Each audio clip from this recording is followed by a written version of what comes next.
Praise Lord, जय मसीह की। मैं स्टैनली मैकवान, मेरे YouTube channel Hindi Gujarati Bible study में आपका स्वागत है। मेरे चैनल को आज अभी इसी वक्त आप सब्सक्राइब कर लीजिए और परमेश्वर के ज्ञान में आप बढ़ते जाओ। जब चेले दुष्ट आत्मा नहीं निकाल पाए तो उन्होंने प्रभु यीशु से पूछा कि यीशु हम दुष्ट आत्मा को क्यों नहीं निकाल पाए। तो प्रभु यीशु ने ऐसा कहा कि उपवास और प्रार्थना के बिना ये जात नहीं निकलती। तो प्रभु यीशु ने ऐसा कहा, उपवास और प्रार्थना मतलब दुष्ट आत्मा को निकालने के लिए उपवास चाहिए और प्रार्थना चाहिए। लेकिन मैं ऐसा बोल रहा हूँ कि उपवास करो तो भी दुष्ट आत्मा नहीं निकलेगा और चाहे कितनी भी प्रार्थना करो तो भी दुष्ट आत्मा नहीं निकलेगा। तो क्या प्रभु यीशु ने गलत कहा? क्या मैं प्रभु यीशु की बात जुटला रहा हूँ? नहीं, मैं प्रभु यीशु की बात नहीं जुटला रहा, लेकिन कुछ वचन मैं आगे पेश करने के लिए जा रहा हूँ, वो जानो आप। और मैं कहता हूँ कि उपवास और प्रार्थना से दुष्ट आत्मा नहीं निकलती। वो जानने के लिए मेरे साथ इस वीडियो में अंत तक बने रहो।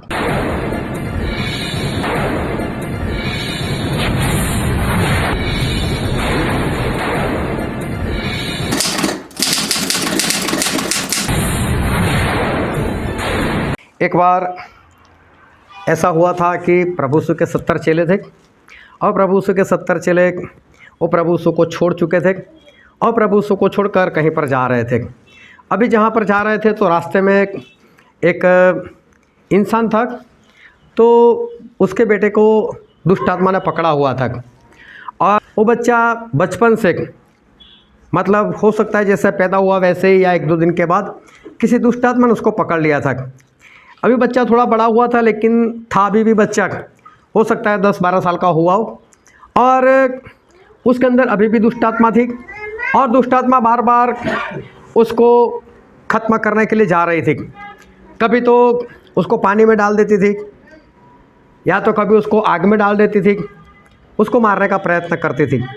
लेकिन किसी तरह से वो बच्चा बच गया था और ये 70 चेले जहाँ पर जा रहे थे तो वहाँ पर ये बच्चे का बाप वो वहाँ पर थे। तो उन्होंने देखा कि यीशु मसीह के चेले ये तो भूत प्रेत भगाते हैं, ये तो लोगों को चंगाई दिलाते, छुटकारा दिलाते। तो उनको पकड़ लिया, बोले आओ आओ एक काम करो, मेरे बेटे को दुष्ट आत्मा है तो दुष्ट आत्मा निकाल दो। तो 70 चेले भी वो लोग भी ज़ोरों शोरों से लग गए और उसको आज्ञा देने लगे, दुष्ट आत्मा को प्रभु यीशु के नाम से भगाने का प्रयत्न करने लगे। लेकिन उनसे दुष्ट आत्मा नहीं निकला। नहीं निकलने का कारण ये था कि उनके अंदर अब परमेश्वर वाली बात नहीं रही थी। प्रभु यीशु को छोड़कर ये लोग चले गए थे, आज्ञाकारी नहीं की थी और इस कारण अब दुष्ट आत्मा उनसे नहीं निकल रहा है। और तभी प्रभु यीशु अपने 12 चेलों को लेकर वहाँ से आए और उन्होंने देखा कि इतनी सारी भीड़ क्यों है। तो प्रभु यीशु भीड़ के पास चले गए। जब प्रभु यीशु भीड़ के पास चले गए तो बालक के पिता ने देखा, अरे तो यीशु आ गए, अरे यीशु यीशु मेरे बेटे को दुष्ट आत्मा है और तेरे चेले को मैंने बोला कि निकाल, बोला नहीं निकाल पाए। तो प्रभु यीशु ने उस 70 चेलों को देखकर बोला, हे अविश्वासी लोग, ये हठीले लोग, मैं कब तक तुम्हारे साथ रहूँगा, मैं कब तक तुम्हारे सहूँगा। और फिर उस पिताजी को बोला कि कहाँ है तेरा बेटा, इधर लाओ। और बेटे को लेकर आए, बोले उसको कब से ऐसा है, बोले बचपन से ऐसा है, कभी आग में कभी पानी में इसको मारने के लिए डाल चुका है लेकिन अभी तक जिंदा है। तो प्रभु यीशु ने उस दुष्ट आत्मा को डांटा और दुष्ट आत्मा तुरंत वहाँ से चला गया और वो बच्चा ठीक हो गया। अभी जैसे ही काम हो गया सभी लोग अब अपने रास्ते चले गए। अब रह गए प्रभु यीशु, 12 चेले और साथ में 70 चेले भी। अभी 70 चेले जो थे वो लोग रह गए और उन्होंने प्रभु यीशु से अकेले में ऐसा पूछा कि यीशु ये दुष्ट आत्मा हमसे क्यों नहीं निकला। तो प्रभु यीशु ने एक बात बताई और बाइबल में हम पढ़ते हैं मत्ती उसका 17 अध्याय और 20 और 21 वचन पढ़ो तो। उसने उनसे कहा, अपने विश्वास की घटी के कारण, क्योंकि मैं तुमसे सच कहता हूँ, यदि तुम्हारा विश्वास राई के दाने के बराबर भी हो तो इस पहाड़ से कह सकोगे, यहाँ से सरल कर वहाँ चला जा, तो वहाँ चला जाएगा और कोई बात तुम्हारे लिए असंभव न होगी। पर यह जाति बिना प्रार्थना और उपवास के नहीं निकलती। प्रभु ने यहाँ पर एक बात बताई किस वचन में कि बिना उपवास और बिना प्रार्थना ये जात नहीं निकलती। हालेलुया। प्रभु ने क्या बोला? बिना उपवास और बिना प्रार्थना ये जात नहीं निकलती। इसका मतलब उपवास और प्रार्थना से ये जात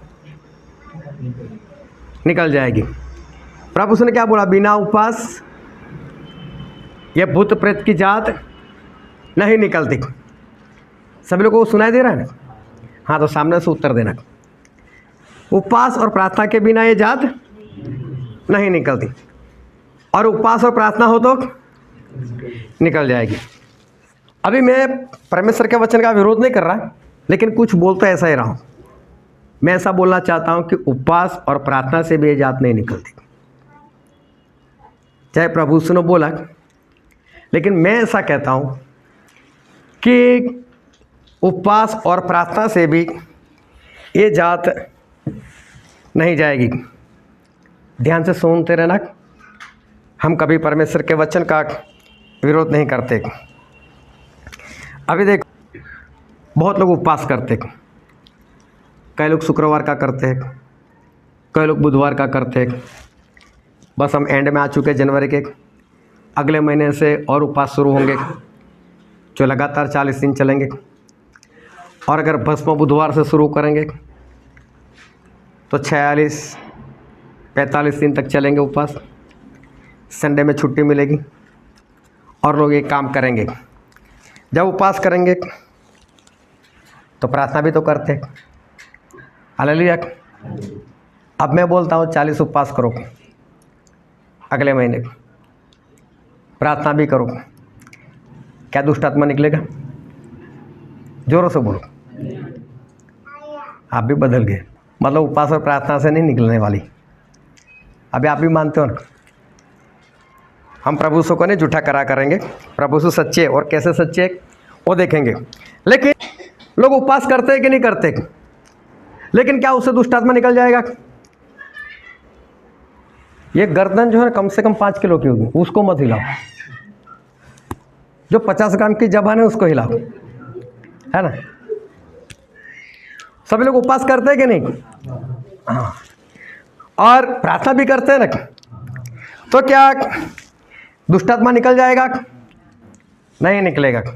ये समझो एक आत्मिक लड़ाई है। और बाइबल में ऐसा लिखा है, इफिसी उसका अध्याय 6 और 12 वचन, क्योंकि हमारा यह मलयुद्ध लहू और मांस से नहीं, परंतु प्रधानों से और अधिकारियों से और इस संसार के अंधकार के हकीमों से और उस दुष्टता की आत्मिक सेनाओं से है जो आकाश में है।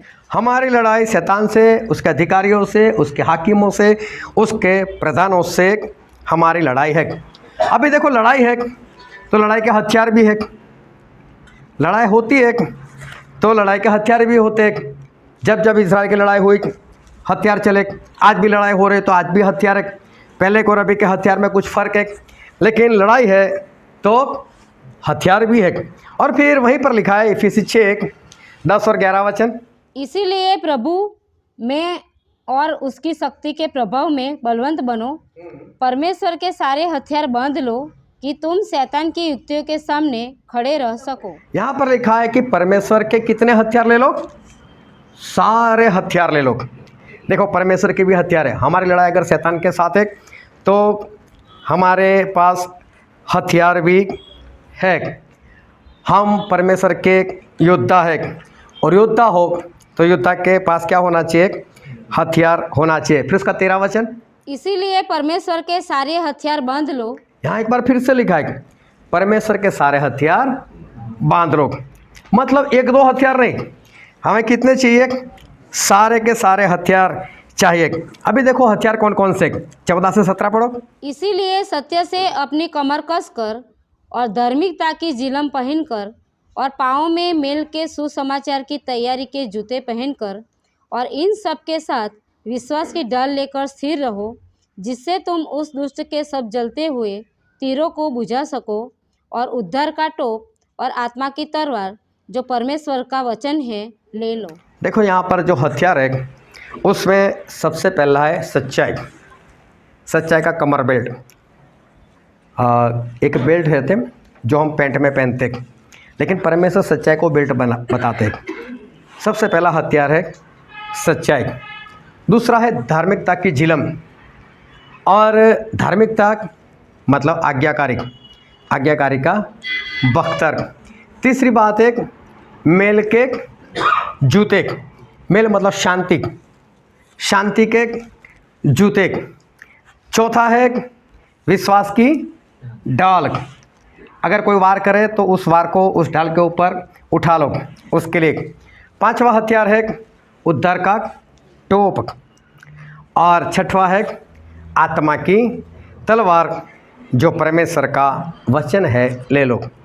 अभी देखो, एक सच्चाई मतलब बेल्ट, फिर धार्मिकता की झिलम, वो भी अपने आप को बचाने के लिए, फिर तीसरी बात है मेल के जूते, वो पैर की रक्षा के लिए, फिर विश्वास की डाल, वो भी सामने वाले का वार चुकाने के लिए, उद्धार का टोप, वो भी सर की रक्षा के लिए।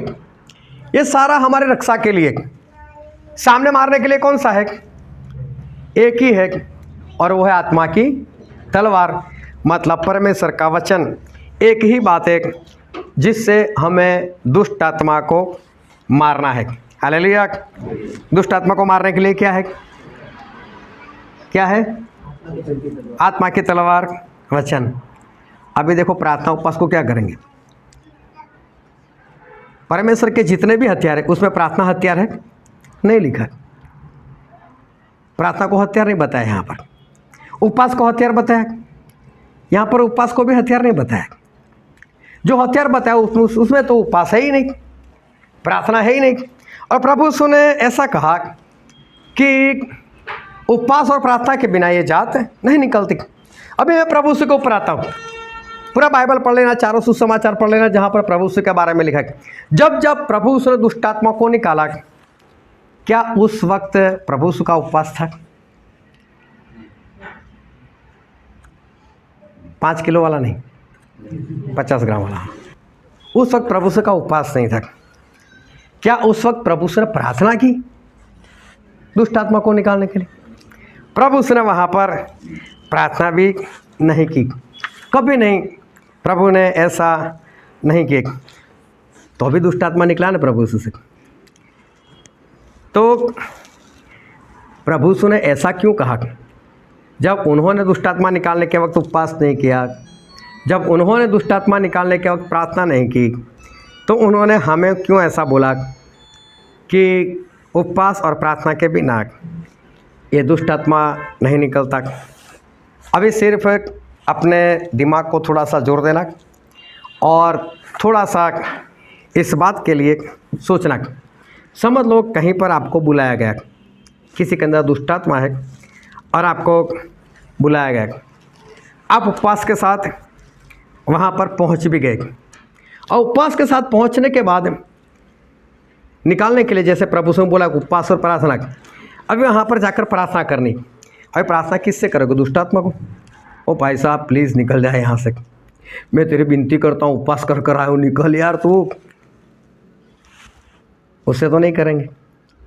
चलो प्रभु से प्रार्थना कर सकते हैं, प्रभु से प्लीज़ इसको निकालो, दया करो, कृपा करो, ये जो दुष्ट आत्मा है उसको निकालो। क्या प्रार्थना किससे करेंगे? क्या किसी दुष्ट आत्मा से या प्रभु यीशु से? बाइबल में क्या लिखा है? देखो बाइबल में ऐसा लिखा है, याकूब की पत्री उसका 4वां अध्याय और उसका 7वां वचन। इसीलिए परमेश्वर के अधीन हो जाओ और शैतान का सामना करो, तो वह तुम्हारे पास से भाग निकलेगा। हालेलुया। शैतान का क्या करो? सामना करो। मतलब वहाँ पर प्रार्थना नहीं करनी, प्रभु यीशु से भी नहीं करनी। शैतान का क्या करना है? सामना करना है। परमेश्वर के शैतान का सामना करो तो शैतान भाग जाएगा। तो देखो यहाँ पर भी उपवास और प्रार्थना नहीं है। शैतान का तो हमें क्या करना है? सामना करना है। तो प्रभु यीशु ने ऐसा क्यों कहा कि उपवास और प्रार्थना? प्रभु यीशु कभी भी झूठ नहीं बोलते। प्रभु यीशु ने 40 दिन उपवास किया था कि नहीं? 40 दिन, हाँ 40 दिन किया था उपवास। 40 उपवास नहीं किए थे, 40 दिन किया था। तो प्रभु ने 40 दिन उपवास किया था। मालूम प्रभु ने क्यों उपवास किया था? प्रभु ने इसी शैतान के ऊपर अधिकार प्राप्त करने के लिए प्रभु ने 40 दिन तक लगातार उपवास किया था। उन 40 दिनों में प्रभु यीशु उपवास के साथ प्रार्थना में भी वहाँ पर बने रहे। लोग कैसे उपवास करते? उपवास का मतलब क्या है? उपवास का मतलब भूखा रहना नहीं है। सिर्फ भूखा रहना उसे हम उपवास नहीं कहते। उपवास का मतलब क्या है? और देखो यशायाह भविष्यवक्ता के पुस्तक में ऐसा लिखा है, उसका 58वां अध्याय 58 और उसका 3रा वचन। वे कहते हैं, क्या कारण है कि हमने तो उपवास रखा परंतु तूने न इसकी सुधि नहीं ली। हमने दुख उठाया परंतु तूने कुछ ध्यान नहीं दिया। सुनो, उपवास के दिन तुम अपनी ही इच्छा पूरी करते हो और अपने सेवकों से कठिन कामों को कराते हो। हालेलुया। यहाँ पर ऐसा लिखा है कि उपवास के दिन, जो सही शब्द है वो ये कहना चाहता है कि उपवास के दिन आप अपना ही काम करते हो। उपवास के दिन सिर्फ भूखा रहना वो उपवास नहीं है। बाइबल में ऐसा लिखा, उपवास के दिन आप अपना ही काम करते हो। भूखा रह कर, रोज खा पी कर काम करते हैं, तो उस दिन भूखा रहकर इंसान अपना काम करता है। उपवास करो, भूखे रहो और अपना काम करो, उसे उपवास नहीं कहते। उपवास में क्या करना है? उपवास में हमें ये शैतान से जो हमारी लड़ाई है, उस लड़ाई के लिए जो हमें 6 हथियार चाहिए, उस हथियार को पाना है। उपवास के दौरान हमें ये मेहनत करनी है कि हम ये हथियार जो है वो पालें। प्रभु ने 40 दिन यही किया था और 40 दिन लगातार शैतान के साथ लड़ाई हुई थी प्रभु यीशु की, और वो लड़ते रहे, अधिकार प्राप्त करते रहे और सारे जो हथियार है वो प्रभु यीशु ने पा लिए और प्रभु यीशु ने उस शैतान के साथ लड़ाई की। अभी देखो ये हथियार कैसे पा सकते हैं हम लोग। सबसे पहला हथियार कौन सा है? सच्चाई, सत्य। अभी देखो सच्चाई क्या है, और यूहन्ना में ऐसा लिखा है, यूहन्ना उसका 17 अध्याय और उसका वचन भी 17। सत्य के द्वारा उन्हें पवित्र कर, तेरा वचन सत्य है। सत्य क्या है? वचन। सत्य वचन है, वचन सत्य है। तो सच्चाई क्या है? वचन। तो हमें क्या प्राप्त करना है? वचन प्राप्त करना है। दूसरा हथियार कौन सा था? जिलम, धार्मिकता की जिलम। और धार्मिकता का मतलब होता है आज्ञाकारी। आज्ञाकारी हमें किसकी करनी है?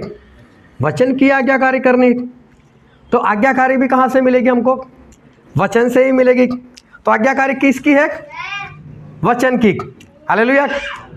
सत्य क्या है? वचन। आज्ञाकारी किस में है? वचन में। तीसरी बात है शांति, शांति के जूते।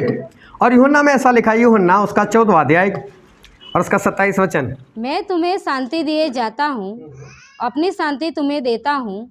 जैसे संसार देता है मैं तुम्हें नहीं देता।